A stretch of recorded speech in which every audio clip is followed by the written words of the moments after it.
حقیقت یہی ہے زندگی کی، انسان کو سب سے بڑی اذیت کسی من پسند شخص سے ہی ملتی ہے۔ خلوص کے بدلے میں جو تماچا پڑے انسان کو بدل کے رکھ دیتا ہے۔ اگر تم آج سے ہی شکر ادا کرنا شروع کر دو تو آج سے ہی حالات بہتر ہونا شروع ہو جائیں گے۔ نرم دل لوگ ہمیشہ دھوکہ کھاتے ہیں کیونکہ وہ غلط لوگوں پر بھروسہ کرتے ہیں۔ جھوٹ بولنا وہ خطرناک بیماری ہے جو عزت کو ختم کر دیتی ہے۔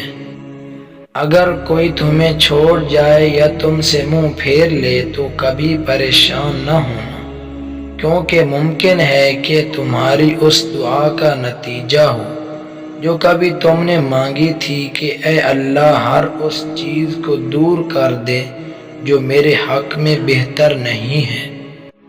وقت جب فیصلے کرنے پر آتا ہے تو گواہوں کی ضرورت نہیں ہوتی۔ جو رات کے بعد صبح اور گرمی کے بعد ٹھنڈ دیتا ہے وہی خدا پریشانی کے بعد خوشیاں بھی دے گا۔ اچھی نیت اور سوچ والوں کو سکون تلاش نہیں کرنا پڑتا، ان کے دل ہمیشہ نکھری ہوئی صبح کی طرح ہوتے ہیں اور پرسکون رہتے ہیں۔